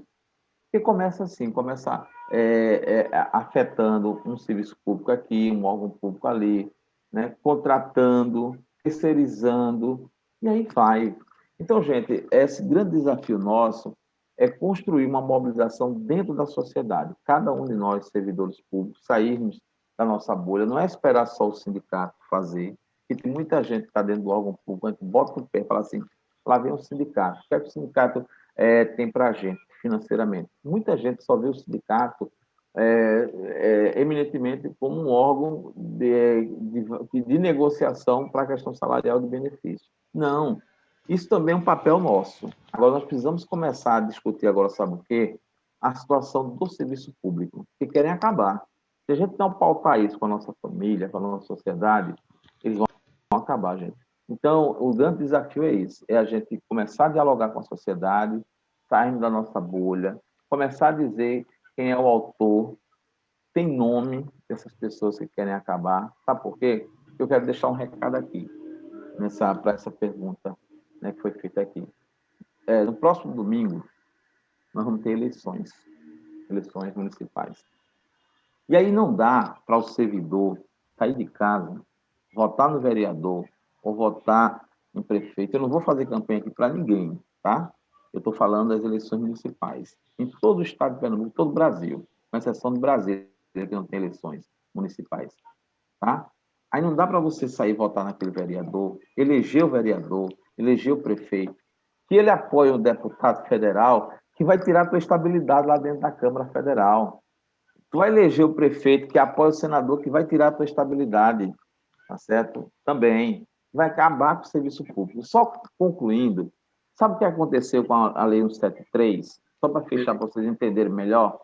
A 173, ela foi construída pelo governo federal, encaminhada de forma chantagiosa para que os governadores não mobilizassem as suas bancadas de deputados federais para votarem contra, colocando a contrapartida da União para os municípios e estados no socorro da pandemia. Isso é um papel da Constituição, constitucional, a União socorrer. O que é que aconteceu? O Senado aprovou um reajuste, possibilitando reajuste para algumas categorias, que até a gente ia discutir com a nossa assessoria jurídica, e se concedesse reajuste para algumas categorias, abriria precedente para os demais. O Senado aprovou, a Câmara aprovou, e quando foi para a mesa do presidente da República, abrindo precedente para reajustar algumas categorias 2020 e 2021, o governo federal, o Jair Messias Bolsonaro, vetou o reajuste. Aí o que aconteceu? Quando ele vetou, o veto voltou para o Senado. O Senado derrubou o veto dele. Aí saiu para onde? Aí veio para a Câmara Federal, que teve a palavra final. E 313 deputados aliados de Bolsonaro, aliados dele, que a Câmara tem 513 deputados, 313 votaram a favor do veto. Então, o que aconteceu? Ficamos sem reajuste salarial até dezembro de 2021. Então, nós temos que entender o seguinte, quem foram esses deputados que votaram contra o servidor? Então, não dá para domingo a gente sair, pegar o nosso título eleitoral e votar em vereador, em prefeito, que está apoiando esses deputados que deixaram a gente sem reajuste, gente. Então, esse negócio de dizer que nós não vamos discutir política, nós precisamos não discutir política partidária, não, mas nós temos que discutir a política do servidor público, porque a nossa vida é movida pelo Poder Legislativo. Então, é esse recado que eu quero deixar, ok? Veja só, eu estou apressando porque é questão do tempo também da live, tá? Está se inspirando. E ainda tem já algumas perguntas que ficou para a Jaqueline aí fazer. E, por último, ainda chegou uma outra, eu não sei se vai dar tempo, para a doutora Maíra, que está falando a questão do médico e professores, se podem ter dois vínculos, né? Com essa reforma, se eles são atingidos, né? Com essa questão dessa reforma que como a doutora Maíra me colocou, da questão dos dois vínculos. Aí a pergunta é justamente essa, sobre os médicos e os professores, se são atingidos com essa questão de dois vínculos, que a gente sabe hoje que hoje eles podem, né? Se atingir. Então acho que pode... Aí, veja só, voltando para a Jaqueline rapidinho, ficou... Eu acho que a doutora Maíra poderia responder isso, porque é bem Olha, né? Tá bom. objetivo, e aí eu faço um comentário geral, porque na minha contabilidade eu tenho mais uma live, assim, mais 20 minutos de apresentação para fazer. Tá certo, vamos lá. A minha resposta vai ser rápida, é bom porque a gente deixa só a Jaqueline dando aula dela, né? Porque essa aula é incrível. Não. Escuta, essa questão da acumulação de médico e professor, ela ainda é permitida. O que acontece? O que vai ser proibido com a reforma administrativa? Vai ser proibida a acumulação de outra atividade remunerada, mas vai continuar podendo acumular cargo público médico, profissionais de saúde e da docência, né? Agora, o que acontece? Hoje, não tem limitação de horário, né? Você tem que ter compatibilidade de horário, mas não limitação. E com a reforma, vai ter limitação de horário.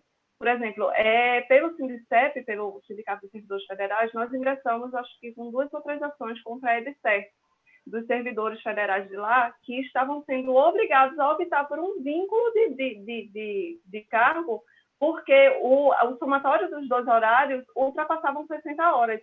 E aí a administração estava mandando eles escolherem por um vínculo. E aí nós entramos com a ação e mostramos que a Constituição atualmente não delimita a quantidade de hora, delimita apenas compatibilidade. E eles tinham compatibilidade. E aí a gente venceu essas ações, né?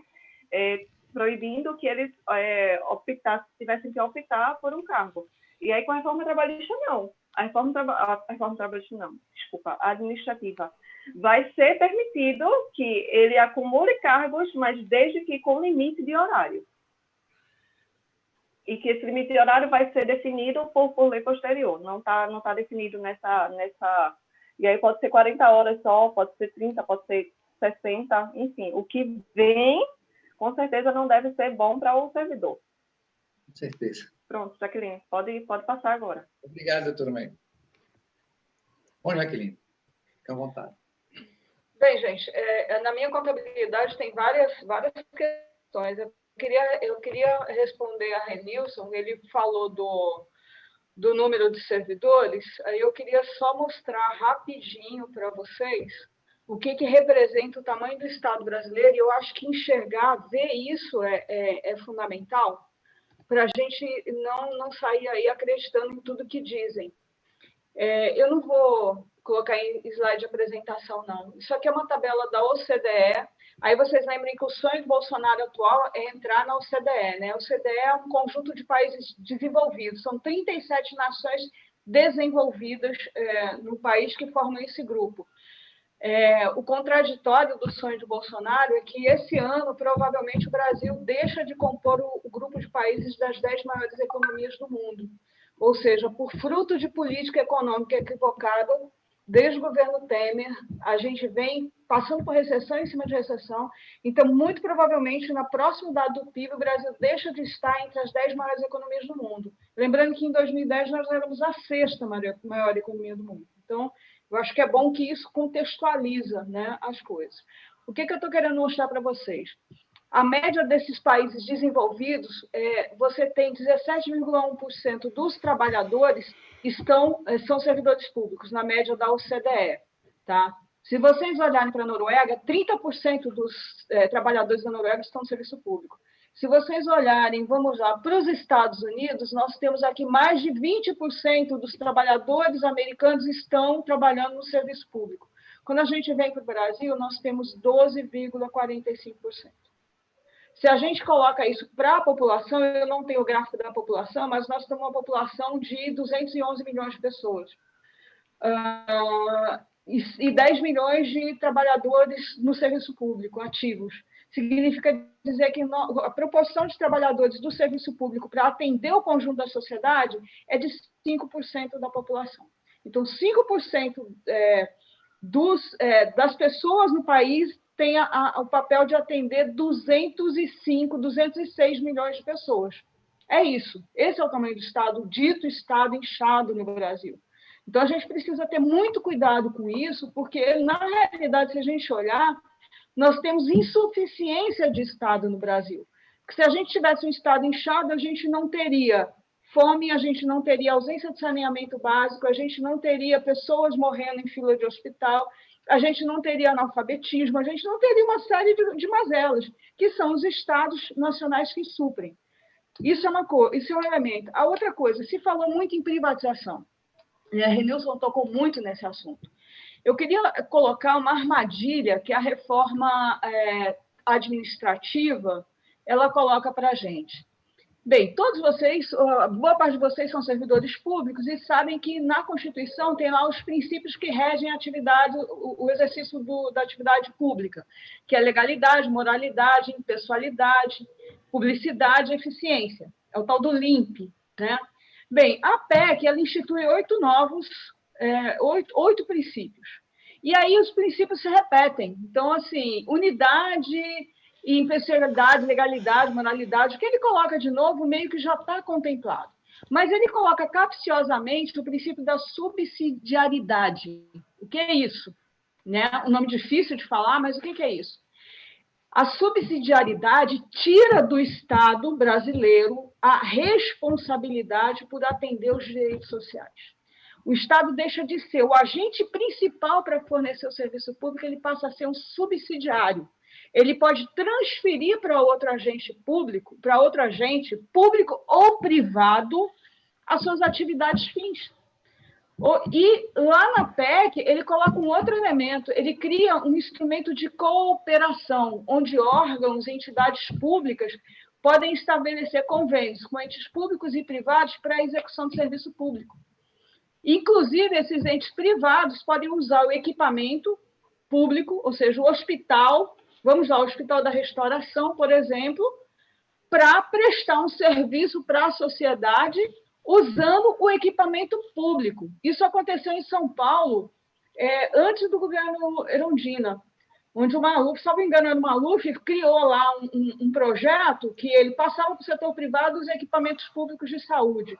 Bem, quando acabou o contrato, sabe o que aconteceu? O setor privado pegou os equipamentos públicos e levou tudo embora. Tá? Bem, o que eu estou querendo dizer com isso? Isso é a mercantilização dos direitos sociais, direitos à saúde, à educação, à assistência, ao saneamento. Mercantilização é o quê? Eu vou pagar para ter esses serviços. Mercadorização ou mercantilização.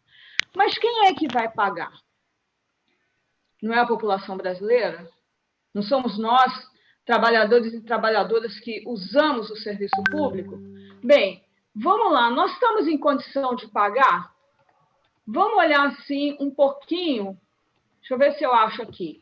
Quem é que vai pagar pelos serviços públicos? Edson, Renilson, Maíra, Cíntia e todos os companheiros e companheiras que estão acompanhando no YouTube. É um país que agora tem uma população de 211 milhões de pessoas que tem direito à educação, saúde, assistência, tudo, das quais 79 milhões de pessoas não estão no mercado de trabalho. Algumas estão aposentadas, outras estão estudando, e outras não estão no mercado de trabalho porque não conseguem emprego, desistiram de procurar emprego. Em tempos de pandemia, mais ainda. Mas vamos lá. No total desses 211 milhões, 81,7 milhões estão trabalhando. E aí trabalhando de qualquer jeito, no serviço público, no serviço privado, no campo, na cidade, com carteira, sem carteira, como autônomo, como PJ, como ajuda em negócio familiar, qualquer tipo de atividade. Melhor remunerada e pior remunerada. Bem, 13,8 milhões de pessoas estão desempregadas. Esses 13,8 milhões de pessoas têm condição de pagar pela saúde? Tem condição de ir na UPA e pagar um atendimento na UPA por mês, mais que o preço seja social, como alguns ministros da saúde já colocaram, vamos criar uma tarifa social para o atendimento da saúde? Desempregado pode passar por isso? Ah, tá, mas aí vamos liberar para o desempregado, o cara prova que está desempregado, ele tem acesso à saúde pública, beleza. E os 31 milhões de trabalhadores informais que ganham muito menos, que não têm 13º, não têm férias, se sofrerem um acidente de trabalho, não tem seguro, portanto, só vão, se não tiver condição de gerar renda, vai viver da mendicância. Esse é o país. É esse país que estão querendo reduzir o Estado. 33,3 milhões de pessoas estão subutilizadas, ou seja, trabalham menos do que estão disponíveis e precisam trabalhar, estão desempregadas ou então estão desalentadas. Precisam trabalhar, mas não têm a menor perspectiva de arrumar um posto de trabalho. Não é uma realidade para o servidor público graças a Deus, isso deveria ser o parâmetro da sociedade brasileira, mas essas pessoas desalentadas, o servidor público, na sua estabilidade, ele não vai procurar outro emprego, mas ele tem parentes, familiares que estão desempregados. Esse parente familiar, quando vai procurar um emprego, ele tem que gastar passagem, ele tem que gastar uma alimentação, talvez na rua, ele tem que gastar dinheiro para reproduzir currículo, ele tem gasto. Muitas vezes esse gasto tira a comida de dentro da família dele. Então, ele não vai. Rendimento médio no país, do Oiapoque ao Chuí, de quem ganha mais no Sul Maravilha e quem ganha menos no Nordeste, é de R$ 2.542. R$ 2.542 paga plano de saúde, escola particular, previdência privada. Se vocês acharem que está, então esse projeto está bom do Estado mínimo. Eu acho que não paga. Para completar, que país é esse que vai pagar pelo serviço público? Em 2018, 25% da população tinha renda mensal inferior a R$ 420. 52 milhões e meio de pessoas tinham, por mês, menos de R$ 420 para sobreviver, para todas as despesas. Quase metade desses 52 milhões, ou seja, mais de 25 milhões dessas pessoas estavam na região Nordeste. Então, essa reforma ela tem cara de quem vai sair perdendo mais, ela tem cara, ela vai aumentar a miséria e vai aumentar a desigualdade. Porque a política pública universal e gratuita e de qualidade para todo mundo é também um elemento de distribuição de renda. Tá? Você eliminar essa política significa você voltar a ter os grotões de miséria que esse país teve, já teve num passado não muito distante, e você acentuar ainda mais essas diferenças. 13 milhões e meio de pessoas estavam na extrema pobreza. O que são 13 milhões e meio de pessoas? É uma população equivalente à Bolívia, à Bélgica, à Grécia, Cuba, ao Portugal. O Brasil tinha, em 2018, um país desse, Bolívia, Bélgica, Grécia, Cuba e Portugal, de pessoas que viviam com R$ 142 por mês. 145. Vocês acham que dá para pagar qualquer tipo de serviço público com R$ 145 por mês? Faça uma conta aí, dividam 145 por 30. É esse país que estão querendo destruir o Estado de Bem-Estar Social. Nós não estamos falando de destruir o Estado de Bem-Estar Social na Suécia, na Noruega, na Dinamarca, na França, ou na Bélgica, que está aqui, ou em Portugal. Nós estamos falando do Brasil, e esse é o Brasil que a gente tem. Vocês imaginam o tamanho da tragédia social se esses caras conseguem passar à frente desse projeto de privatização? E não se iludam. Edson, me dá um limite, viu? E não se iludam. Já está devendo. Não se iludam Bem, é porque eu acabei não me atendendo tantas perguntas. Me atendo e não me atendo. Não se iludam que o setor privado vai fornecer um serviço, um atendimento melhor. A lógica do setor privado eu tenho uma empresa privada, a empresa é minha, eu quero ter lucro com a minha atividade. Se a minha atividade for bem feita e der lucro, massa, é o bom no bom. Mas se para eu ter lucro, eu tiver que fazer como determinados planos de saúde, como limitar o uso de medicamento, limitar... Edson sabe do que eu estou falando, né, Edson? Limitar período de internamento, limitar o uso de remédio para idoso que já está com o pé na cova. Se eu precisar para eu ter a minha taxa de lucro, eu precisar fazer esse tipo de exercício, não pensem que eu não vou fazer. É diferente de você ir para um hospital público e tem um medicamento, uma criança recém-nascida e um idoso às portas de 100 anos vão ter o mesmo direito. O serviço privado de saúde não vai ter. Tem a leitura do retorno, né? Então, é isso. Por último, congelar, reduzir o tamanho o número de servidores públicos. Em muitos municípios do Brasil, o município é o maior empregador desse município e é o que faz a renda girar. 22,5% dos municípios no Brasil tem até 5 mil habitantes. E o governo federal, em uma daquelas PECs, queria eliminar esses municípios. Tá? 25%. Bem, eu acabei me perdendo um pouco. Sim, efeito econômico. Se eu reduzo o tamanho dos servidores nesses municípios, eu afundo esses municípios. Se eu congelo o salário de 10 milhões e meio de pessoas, eu reduzo a renda disponível na sociedade. Eu reduzo o consumo, reduzo a produção e reduzo a arrecadação pública. E, portanto, eu vou precisar de outro ajuste fiscal para caber o Estado. Portanto, assim, além de tudo, é uma proposta de ignorância.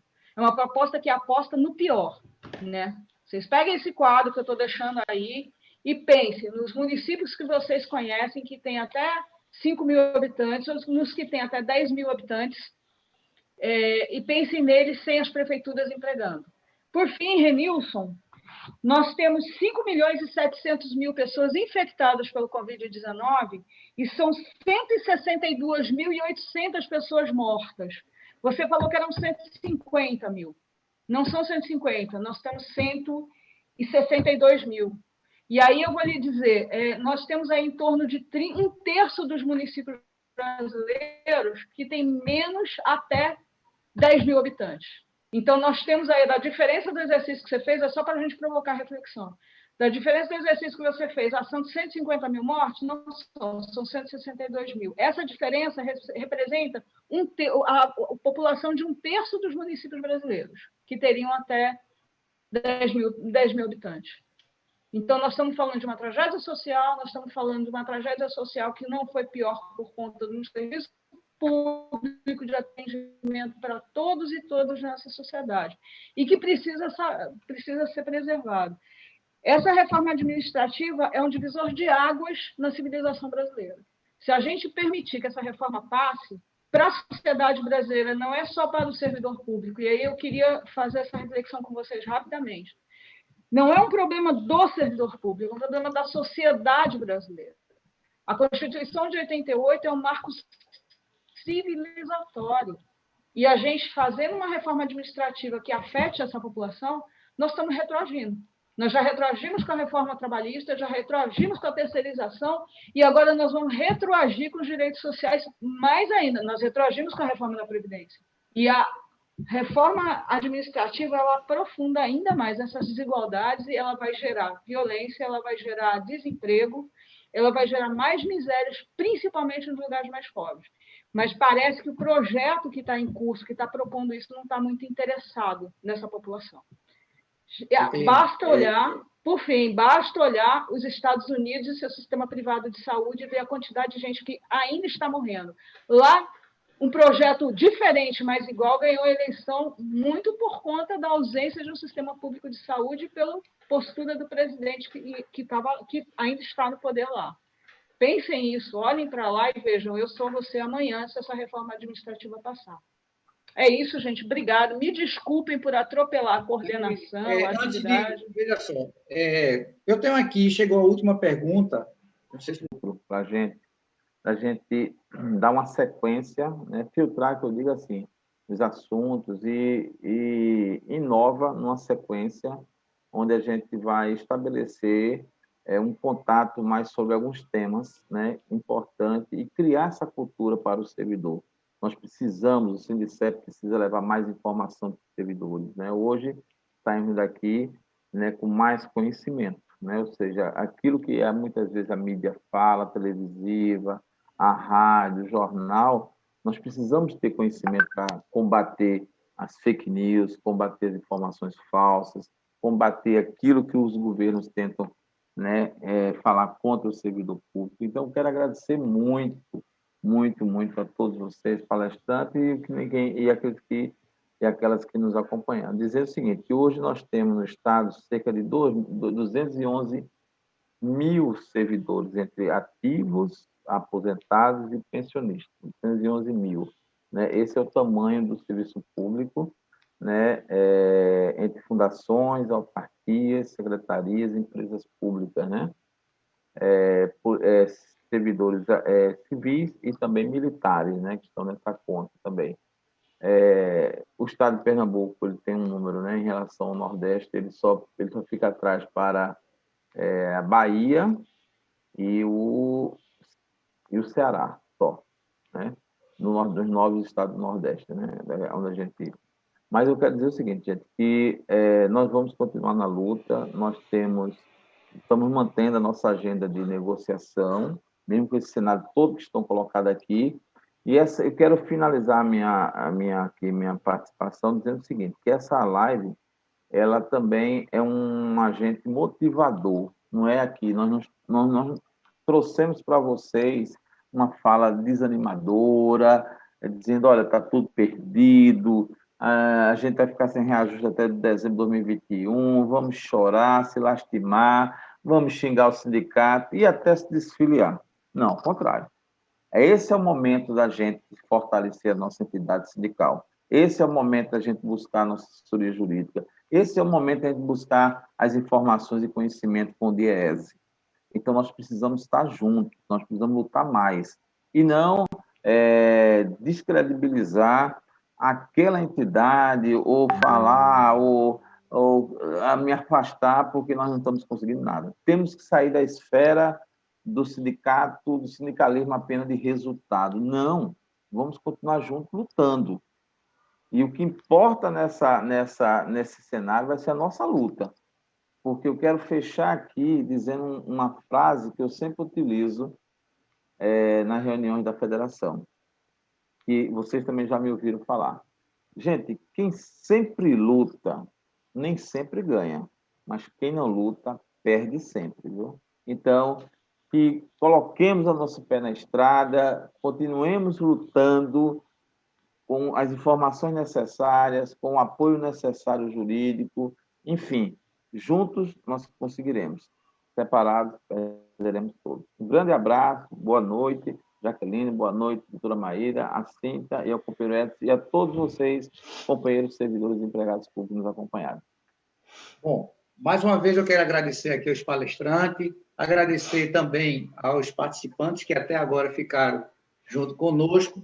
Eu só quero dizer aqui a vocês que essa foi a primeira live, né, que o sindicato fez, tá?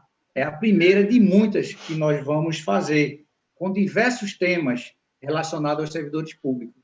Então, fique atento. Eu quero pedir aqui, reforçar o pedido de Renilson, que vamos fortalecer o Sindicerp, tá? Se filiando, que juntos somos bem mais fortes, tá certo? Obrigado a todos e todas e até a próxima. Parabéns a todos vocês. Obrigado, Cíntia. Obrigado aí pela sessão. Jaqueline, um abraço e espero em breve a gente tá junto, né? Pessoalmente. E virtualmente estamos sempre juntos, né? Um abraço a você, a todos e todas. Um abração a todos. Como diria um advogado que eu conheço, eu estou cansada desse negócio de 3x4. Um abraço, gente. Valeu. Tchau, gente. Um abraço. Tchau. Tchau, um abraço, gente.